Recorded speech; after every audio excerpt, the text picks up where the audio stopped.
ਸ਼੍ਰੀ ਅਕਾਲ ਜੀ, ਸਵਾਗਤ ਕਰਦੇ ਹਾਂ ਸਾਡੇ ਸਾਰੇ ਦਰਸ਼ਕਾਂ ਦਾ ਗੂੰਜਾਂ ਸਿੱਖ ਵਿਰਸੇ ਦੀਆਂ ਸਾਡੀ ਖਾਸ ਪੇਸ਼ਕਸ਼ ਦੇ ਵਿੱਚ। ਇਸ ਖਾਸ ਪੇਸ਼ਕਸ਼ ਦੇ ਵਿੱਚ ਅੱਜ ਅਸੀਂ ਦਿੱਲੀ ਸਿੱਖ ਗੁਰਦੁਆਰਾ ਮੈਨੇਜਮੈਂਟ ਕਮੇਟੀ ਦੇ ਪ੍ਰਧਾਨ ਮਨਜਿੰਦਰ ਸਿੰਘ ਸਿਰਸਾ ਦੇ ਨਾਲ ਕੁਝ ਖਾਸ ਮੁੱਦਿਆਂ ਤੇ ਗੱਲਬਾਤ ਕਰਾਂਗੇ।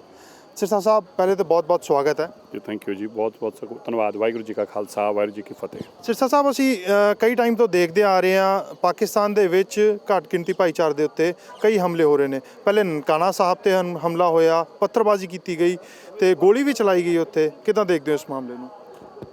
ਨਹੀਂ, ਇਹ ਬਹੁਤ ਮੰਦਭਾਗੀ ਘਟਨਾ ਸੀ। ਦੇਖੋ, ਇਹ ਜਿਹੜਾ ਪਾਕਿਸਤਾਨ ਆ ਉਹ ਇੱਕ ਇਸਲਾਮਿਕ ਸਟੇਟ ਆ। ਉੱਥੇ 99% ਜਾਂ 98% ਪਾਪੂਲੇਸ਼ਨ ਜਿਹੜੀ ਆ ਉਹ ਮੁਸਲਿਮ ਆ। ਇਸ ਕਰਕੇ ਸਰਕਾਰਾਂ ਨੂੰ ਉਹਨਾਂ ਦੀ ਗੱਲ ਸੁਣਨੀ ਪੈਂਦੀ ਆ, ਮੈਜੋਰਟੀ ਉਹਨਾਂ ਦੀ ਆ। ਔਰ ਜਿਹੜੇ ਉੱਥੋਂ ਦੇ ਹਾਰਡਲਾਈਨਰਸ ਲੀਡਰਸ ਨੇ ਉਹ ਵੀ ਉਹੀ ਗੱਲ ਕਰਦੇ ਨੇ। ਇਸ ਕਰਕੇ ਸਰਕਾਰ ਨੂੰ ਅੱਗੇ ਝੁਕਣਾ ਪੈਂਦਾ। ਹਾਲਾਂਕਿ ਜਿਹੜੇ ਇਮਰਾਨ ਖਾਨ ਸਾਹਿਬ ਨੇ ਨਿੱਜੀ ਤੌਰ ਦੇ ਉੱਤੇ ਉਪਰਾਲੇ ਕਰਨ ਦੀ ਕੋਸ਼ਿਸ਼ ਕੀਤੀ ਆ ਉੱਥੇ, ਔਰ ਉਹਨਾਂ ਦੇ ਉਪਰਾਲੇ ਕਾਫੀ ਰੰਗ ਲੈ ਕੇ ਆਏ ਵੀ ਨੇ। ਉਹਨਾਂ ਦੀ ਮਨਸ਼ਾ ਰਹੀ ਆ ਕਿ ਮੈਂ ਜ਼ਰੂਰ ਨੈਸ਼ਨਲ ਪਲੇਟਫਾਰਮ, ਮਤਲਬ ਇੰਟਰਨੈਸ਼ਨਲ ਪਲੇਟਫਾਰਮ 'ਤੇ ਵੀ ਆਪਣੇ ਆਪ ਨੂੰ ਸੈਕੂਲਰ ਦੱਸਾਂ। ਔਰ ਉਹਦੇ ਵਾਸਤੇ ਜਿਹੜੇ ਉਹਨਾਂ ਨੇ ਕੰਮ ਕੀਤੇ ਉਹ ਕਿਤੇ ਨਾ ਕਿਤੇ ਅੱਛੇ ਸੀ, ਫਰੂਟਫੁਲ ਸੀ। ਲੇਕਿਨ ਉੱਥੇ ਉਹਨਾਂ ਦੀ ਚੱਲਣ ਤਾਂ ਨਹੀਂ ਦਿੰਦੇ ਕਿਉਂਕਿ ਉੱਥੇ ਹਾਰਡਲਾਈਨਰਸ ਦਾ ਜ਼ੋਰ ਬੋਲਬਾਲਾ ਹੈ।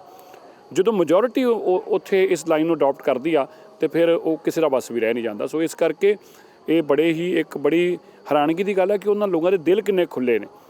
ਕਿਉਂਕਿ ਕਿਸੇ ਵੀ ਆਪਾਂ ਇੱਥੇ ਬੈਠੇ ਹਾਂ ਪੰਜਾਬ ਦੇ ਅੰਦਰ, ਜਿੱਥੇ ਹਰ ਪਾਸੇ ਸਿੱਖ ਹੋਣ, ਉੱਥੇ ਵੀ ਕਦੀ ਕੋਈ ਮਸਜਿਦ ਦੇ ਬਾਹਰ ਜਾ ਕੇ ਵੱਟਾ ਮਾਰਨ ਦੀ ਵੀ ਜ਼ਰੂਰਤ ਨਹੀਂ ਕਰੂਗਾ।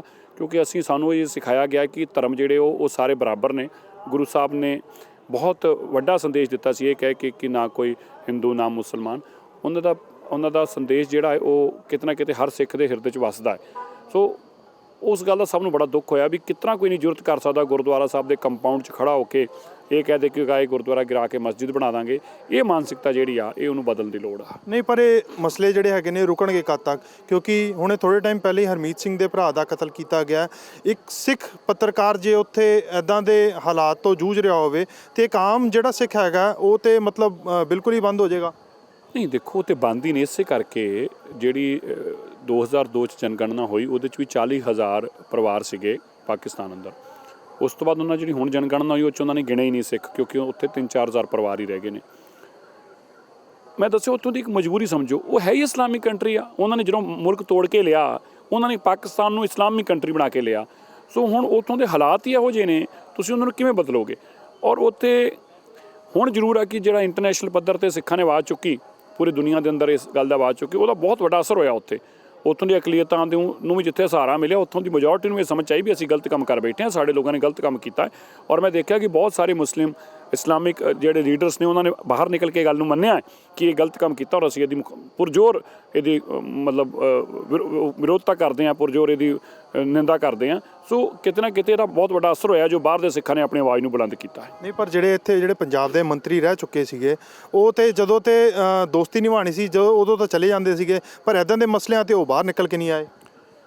ਨਹੀਂ, ਦੇਖੋ, ਅਸੀਂ ਕਹਿੰਦੇ ਹਾਂ ਨਾ, ਉਹ ਐਂ ਲੱਗਦਾ ਕਿਉਂਕਿ ਅਸੀਂ ਪੋਲੀਟੀਕਲ ਸਟੇਟਮੈਂਟ ਦਿੰਦੇ ਪਏ ਹਾਂ। ਇਹ ਬੜਾ ਇੱਕ ਸੈਂਸਿਟਿਵ ਔਰ ਰਿਲੀਜੀਅਸ ਮੈਟਰ ਹੈ। ਮਤਲਬ ਅਗਰ ਤੁਸੀਂ ਮੇਰੀ ਨਿੱਜੀ ਰਾਏ ਪੁੱਛੋ ਤਾਂ ਮੇਰੀ ਨਿੱਜੀ ਰਾਏ ਜ਼ਰੂਰ ਇਹ ਹੋਊਗੀ ਕਿ ਸਰਦਾਰ ਹਰੇਕ ਸਿੱਖ ਨੂੰ ਤੇ ਨਾਲ ਖੜਾ ਹੋਣਾ ਚਾਹੀਦਾ ਨਾ। ਮੈਂ ਇਹ ਕਹਿ ਲੱਗਾ, ਮੇਰੀ ਨਿੱਜੀ ਰਾਏ ਜ਼ਰੂਰ ਹੋਊਗੀ ਕਿ ਸਰਦਾਰ ਨਵਜੋਤ ਸਿੰਘ ਸਿੱਧੂ ਸਾਹਿਬ ਨੂੰ ਇਸ ਇਸ਼ੂ ਅੰਦਰ ਸਿੱਖਾਂ ਨਾਲ ਖਲੋਣਾ ਚਾਹੀਦਾ ਸੀਗਾ ਔਰ ਮੁਲਕ ਨਾਲ ਵੀ ਖਲੋਣਾ ਚਾਹੀਦਾ ਸੀ। ਉਹਨਾਂ ਲਈ ਇੱਕ ਮੌਕਾ ਸੀ। ਹੁਣ ਉਹਨਾਂ ਨੇ ਕਿਉਂ ਨਹੀਂ ਕੀਤਾ? ਦੇਖੋ, ਉਹਦਾ ਜਵਾਬ ਤਾਂ ਉਹੀ ਦੇ ਸਕਦੇ। ਮੈਂ ਇੱਥੇ ਤੇ ਕੋਈ ਜ਼ਿਆਦਾ ਪ੍ਰਤੀਕਿਰਿਆ ਨਹੀਂ ਦੇ ਸਕਦਾ, ਪਰ ਮੈਂ ਇੰਨਾ ਜ਼ਰੂਰ ਕਹੂੰਗਾ ਕਿ ਮੈਂ ਨਿੱਜੀ ਤੌਰ 'ਤੇ ਮੇਰੀ ਰਾਏ ਇਹ ਆ ਕਿ ਉਹਨਾਂ ਨੂੰ ਖਲੋਣਾ ਚਾਹੀਦਾ ਸੀ। ਬੀਤੇ ਹੀ ਹਫ਼ਤੇ ਸੁਖਬੀਰ ਸਿੰਘ ਬਾਦਲ ਦੀ ਅਗਵਾਈ ਦੇ ਵਿੱਚ ਐਕਸਟਰਨਲ ਅਫੇਅਰਸ ਦੇ ਨਾਲ ਤੁਸੀਂ ਮੁਲਾਕਾਤ ਕੀਤੀ ਰਹੀ ਹੈ, ਕੀ ਕੁਝ ਸਿੱਟਾ ਨਿਕਲ ਕੇ ਆਇਆ ਉੱਥੇ? ਦੇਖੋ, ਉਹਦਾ ਅਸਰ ਇਹ ਹੋਇਆ ਕਿ ਇੱਕ ਤਾਂ ਤੁਰੰਤ ਉਹਨਾਂ ਦੇ ਖਿਲਾਫ ਉਹ ਚਾਹੇ 36 ਘੰਟਿਆਂ ਬਾਅਦ ਹੀ ਹੋਇਆ ਜਾਂ 48 ਘੰਟਿਆਂ ਬਾਅਦ ਹੋਇਆ, ਲੇਕਿਨ ਉਹਦੇ 'ਤੇ ਪੁਲਿਸ ਨੂੰ ਮੁਕੱਦਮਾ ਦਰਜ ਕਰਨਾ ਪੜਾ ਔਰ ਸਖਤ ਧਾਰਾਵਾਂ 'ਚ ਮੁਕੱਦਮਾ ਦਰਜ ਕੀਤਾ। ਉਹਦਾ ਇੱਕ ਬਹੁਤ ਵੱਡਾ ਅਸਰ ਇਹ ਵੀ ਹੋਇਆ ਕਿ ਅਮਰੀਕਾ ਦੇ ਅੰਦਰ ਵੀ ਉੱਥੋਂ ਦੇ ਵੀ ਜਿਹੜੇ ਰਾਜਦੂਤ ਨੇ ਉਹਨਾਂ ਨੂੰ ਵੀ ਸਿੱਖਾਂ ਨੂੰ ਆਸ਼ਵਾਸਨ ਦੇਣਾ ਪਿਆ। ਇਹਦਾ ਬਹੁਤ ਵੱਡਾ ਇੱਕ ਦੂਜੀ ਵੱਡਾ ਮੈਸੇਜ ਕੀ ਜਾਂਦਾ ਕਿ ਜਿਹੜੇ ਸਿੱਖ ਉੱਥੇ ਬੈਠੇ ਨੇ ਉਹਨਾਂ ਨੂੰ ਇੱਕ ਮਨੋਬਲ ਮਿਲਦਾ ਹੈ, ਉਹਨਾਂ ਨੂੰ ਇੱਕ ਮੋਰਲ ਸਪੋਰਟ ਮਿਲਦੀ ਆ ਵੀ ਸਾਡੇ ਨਾਲ ਲੋਕ ਖੜੇ ਨੇ।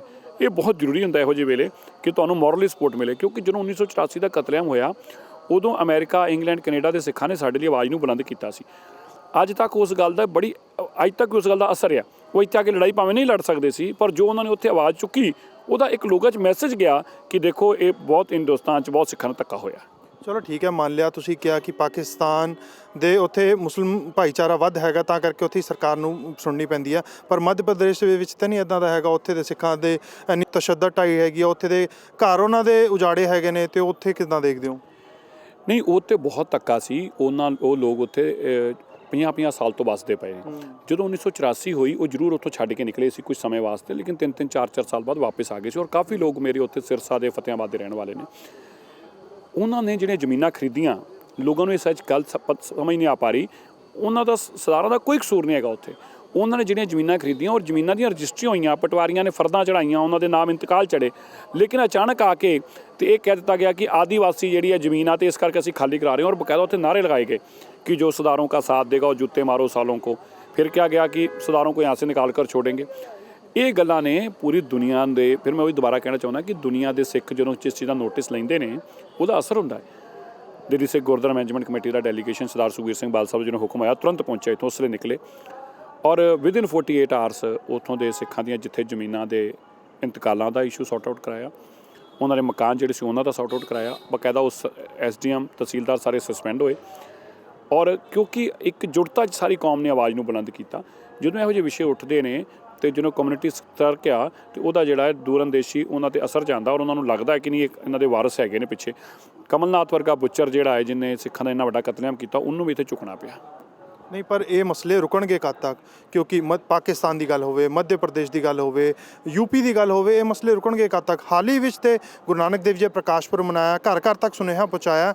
ਹਾਲਾਂਕਿ ਮੈਨੂੰ ਨਹੀਂ ਲੱਗਦਾ ਕਿਤੇ ਕਮੀ ਰਹਿ ਗਈ ਹੋਏਗੀ, ਪਰ ਫਿਰ ਵੀ ਉਸ ਤੋਂ ਬਾਅਦ ਵੀ, ਜਾਣਨ ਤੋਂ ਬਾਅਦ ਵੀ ਅਜਿਹੀਆਂ ਕੋਸ਼ਿਸ਼ਾਂ, ਹਰਕਤਾਂ। ਦੇਖੋ, ਕੁਝ ਲੋਕ ਤੇ ਜਾਣਬੁੱਝ ਕੇ ਕਰਦੇ ਨੇ, ਸਭ ਕੁਝ ਪਤਾ ਹੁੰਦਿਆਂ ਸਹਿੰਦਿਆਂ ਜਾਣਬੁੱਝ ਕੇ ਕਰਦੇ ਨੇ।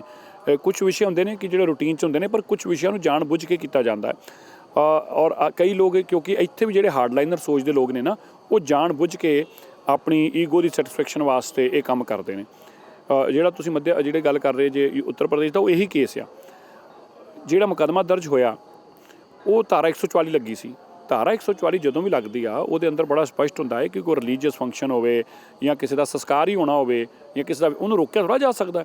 ਲੇਕਿਨ ਉਹਨਾਂ ਨੇ, ਜਿਹੜਾ ਉੱਥੇ ASP ਸੀਗਾ, ਉਹਨੇ ਜਾਣ-ਬੁੱਝ ਕੇ ਸਭ ਕੁਝ ਕੀਤਾ ਔਰ ਮੁਕੱਦਮਾ ਦਰਜ। ਔਰ ਉਸ ਤੋਂ ਬਾਅਦ ਜਦੋਂ ਸਾਰੇ ਸਿੱਖਾਂ ਨੇ, ਅਸੀਂ ਇਕੱਠੇ ਹੋ ਕੇ, ਸਾਡਾ ਡੈਲੀਗੇਸ਼ਨ ਵੀ ਗਿਆ ਉੱਥੇ, ਹੁਣ ਭੁੰਦੜ ਸਾਹਿਬ ਔਰ ਚੰਦੂ ਮਾਜਰਾ ਸਾਹਿਬ ਵੀ ਜਾ ਕੇ ਆਏ ਨੇ, ਔਰ ਉਹਦੇ ਨਾਲ ਮੁਕੱਦਮਾ ਤਾਂ ਉਹਨਾਂ ਨੇ ਵਾਪਸ ਕੀਤਾ, ਲੇਕਿਨ ਉਹਨਾਂ ਨੇ ਮਹਿਸੂਸ ਕੀਤਾ ਕਿ ਉਹਨਾਂ ਨੇ ਬਹੁਤ ਵੱਡੀ ਬੱਜਰ ਪਾਪ ਕੀਤਾ ਸੀ ਔਰ ਜਿਹੜੀ ਮਾਫੀਆਂ ਮੰਗੀਆਂ। ਲੇਕਿਨ ਇਹਨਾਂ ਲੋਕਾਂ ਨੂੰ ਇਹ ਸਮਝ ਆਉਣੀ ਚਾਹੀਦੀ ਆ ਕਿ ਜੋ ਸਿੱਖ ਨੇ, ਉਹਨਾਂ ਦਾ ਯੋਗਦਾਨ ਕੀ ਹੈ ਦੇਸ਼ ਦੇ ਪ੍ਰਤੀ। ਉਹ ਭਾਵਨਾ ਜਿਹੜੀ ਆ ਉਸ ਨੂੰ ਜੈਲਸੀ ਦੇ ਤੌਰ ਤੇ ਦੇਖਦੇ ਨੇ। ਉਹ ਦੇਖਦੇ ਨੇ ਹਰ ਜਗ੍ਹਾ ਸਿੱਖਾਂ ਦੀ ਗੱਲ ਹੋ ਰਹੀ ਆ, ਹਰ ਜਗ੍ਹਾ ਸਿੱਖਾਂ ਦੀ ਜੈ ਜੈਕਾਰ ਹੋ ਰਹੀ ਆ। ਉਹ ਜੈਲਸੀ ਦੇ ਤੌਰ ਨਾਲ ਮੈਂ ਦੇਖਿਆ ਕਈ ਜਗ੍ਹਾ ਕੰਮ ਹੁੰਦੇ ਨੇ। ਦਿੱਲੀ ਸਿੱਖ ਗੁਰਦੁਆਰਾ ਮੈਨੇਜਮੈਂਟ ਕਮੇਟੀ ਹਾਲਾਂਕਿ ਰਹਿ 1 ਸਾਲ ਗਿਆ, ਪਰ ਇਲੈਕਸ਼ਨ ਆਉਣ ਵਾਲੀ ਹੈ। ਦਿੱਲੀ ਸਿੱਖ ਗੁਰਦੁਆਰਾ ਮੈਨੇਜਮੈਂਟ ਕਮੇਟੀ ਦੀ ਕਿੱਦਾਂ ਤਿਆਰੀਆਂ ਹੈਗੀਆਂ? ਰਿਪੋਰਟ ਕਾਰਡ ਤਿਆਰ ਹੈ? ਨਹੀਂ, ਬਿਲਕੁਲ ਤਿਆਰ ਆ। ਅਸੀਂ ਲੋਕਾਂ ਜਾਣਦੇ, ਲੋਕ ਆਪ ਐਪਰੀਸ਼ੀਏਟ ਕਰਦੇ ਨੇ। ਦੇਖੋ, ਮੈਂ ਪਬਲਿਕ ਦਾ ਆਦਮੀ ਆ, ਤਕਰੀਬਨ ਔਸਤਨ ਮੈਂ ਰੋਜ਼ ਐਵਰੇਜ 500-600 ਲੋਕਾਂ ਨੂੰ ਮਿਲਦਾ ਹਾਂ। ਔਰ ਕੋਈ ਖਾਸ ਦਿਨ ਸੈਚਰਡੇ ਸੰਡੇ 1000 2-2000 ਲੋਕਾਂ ਨੂੰ, ਜਾਂ ਨਗਰ ਕੀਰਤਨਾਂ 'ਚ ਨਿਕਲਦੇ ਹਾਂ, ਪ੍ਰਕਾਸ਼ ਪੁਰਬ ਦੇ ਨਗਰ ਪ੍ਰੋਗਰਾਮਾਂ ਦੇ ਅੰਦਰ ਹਜ਼ਾਰਾਂ ਲੋਕਾਂ ਨੂੰ ਮਿਲਦੇ ਹਾਂ। ਲੋਕ ਖੁਦ ਇਹ ਗੱਲ ਮੰਨਣ ਲੱਗ ਪਏ ਕਿ ਦੇਖੋ 50-60 ਸਾਲਾਂ 'ਚ ਐਸੀ ਕਮੇਟੀ ਨਹੀਂ ਆਈ ਸੀ ਜਿਹਨੇ ਇੰਨਾ ਸਿੱਖੀ ਦਾ ਪ੍ਰਚਾਰ ਤੇ ਪ੍ਰਸਾਰ ਕੀਤਾ। ਪਰਪਸ ਕੀ ਆ?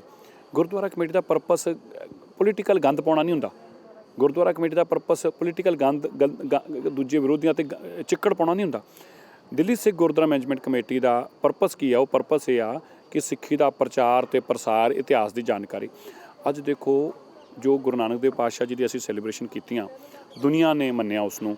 ਹੁਣੇ ਮੈਂ ਇੱਥੇ ਬੈਠਾ ਸੀਗਾ, ਵਿਆਹ ਦੇ ਅੰਦਰੋਂ ਨਿਕਲ ਰਿਹਾ ਸੀਗਾ, ਤੇ ਉੱਥੇ ਮੈਨੂੰ ਇੱਕ ਬਹੁਤ ਹੀ ਜਿਹੜੇ ਉੱਥੋਂ ਦੇ ਵੈਸਟ ਬੰਗਾਲ ਦੇ ਇੱਕ IPS ਸੀਨੀਅਰ IPS ਅਫਸਰ ਮਿਲੇ। ਉਹਨਾਂ ਕਿਹਾ ਜੀ ਸਾਨੂੰ ਇਸ ਗੱਲ ਦੀ ਬੜੀ ਖੁਸ਼ੀ ਹੋਈ ਆ ਕਿ ਜੋ ਤੁਸੀਂ ਸੈਲੀਬ੍ਰੇਸ਼ਨ ਕੀਤੀ ਉਹਦੀ ਵਰਲਡ ਵਾਈਡ ਰਿਕਗਨੀਸ਼ਨ ਹੋਈ ਆ, ਲੋਕਾਂ ਨੂੰ ਪਤਾ ਲੱਗਾ।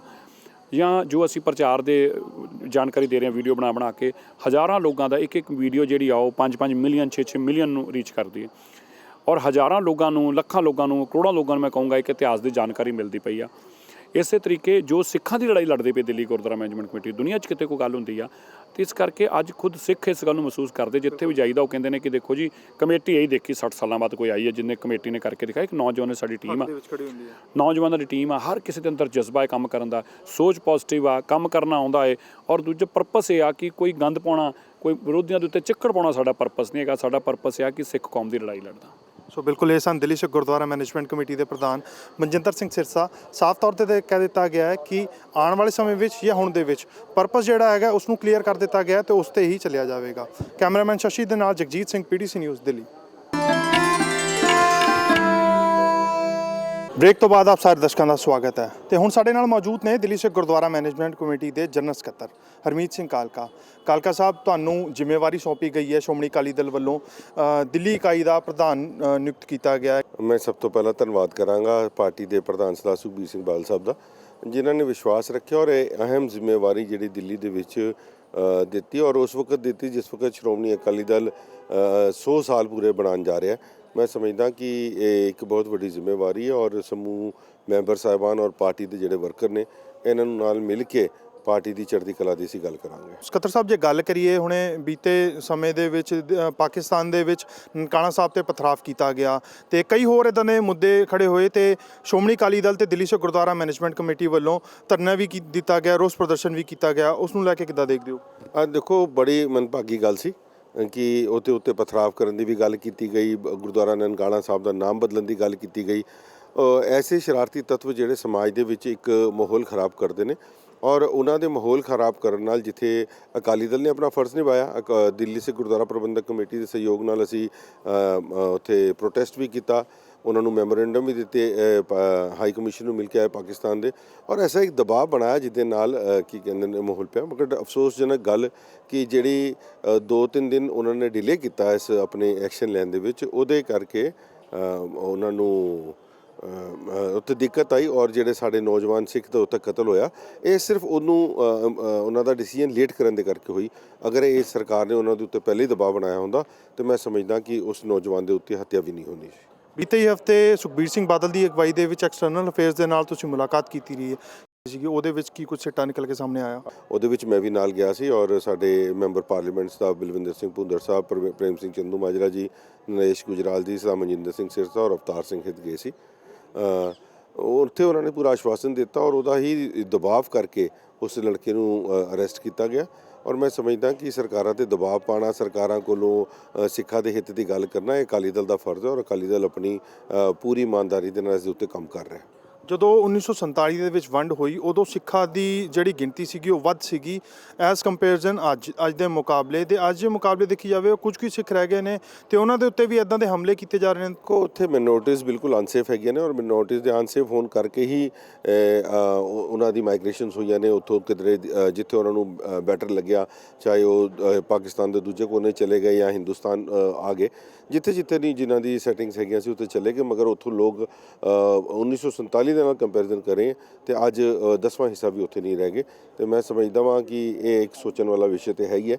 ਮਗਰ ਉਹਦੇ ਉੱਤੇ ਅਸੀਂ ਆਪਣੇ ਵੱਲੋਂ ਵਿਸ਼ਵਾਸ ਦਵਾਉਂਦੇ ਹਾਂ ਆਪਣੇ ਸਿੱਖ ਭਰਾਵਾਂ ਨੂੰ ਉੱਤੇ ਕਿ ਜੇ ਤੁਹਾਡੇ ਤੇ ਅਗਰ ਰੱਬ ਨਾ ਕਰੇ ਕੋਈ ਪੀੜਾ ਪਏ, ਅਕਾਲੀ ਦਲ ਤੁਹਾਡੀ ਆਵਾਜ਼ ਜ਼ਰੂਰ ਚੁੱਕੇਗਾ ਔਰ ਇਸ ਆਵਾਜ਼ ਨੂੰ ਵੀ ਅਸੀਂ ਗੱਲ ਕੀਤੀ ਸੀ ਕਿ UNO ਤੱਕ ਲੈ ਕੇ ਜਾਵਾਂਗੇ। ਮਗਰ ਉਹਨਾਂ ਨੇ ਪੰਜਾਬ ਦੀ ਪਾਕਿਸਤਾਨ ਦੀ ਸਰਕਾਰ ਦੇ ਉੱਤੇ ਦਬਾਅ ਪਿਆ, ਉਹਨਾਂ ਨੇ ਅਰੈਸਟ ਵੀ ਕੀਤਾ, ਉਹਦੇ ਕੋਲ ਮਾਫੀ ਵੀ ਮੰਗਵਾਈ ਔਰ ਮੁਕੱਦਮਾ ਵੀ ਚੱਲ ਰਿਹਾ।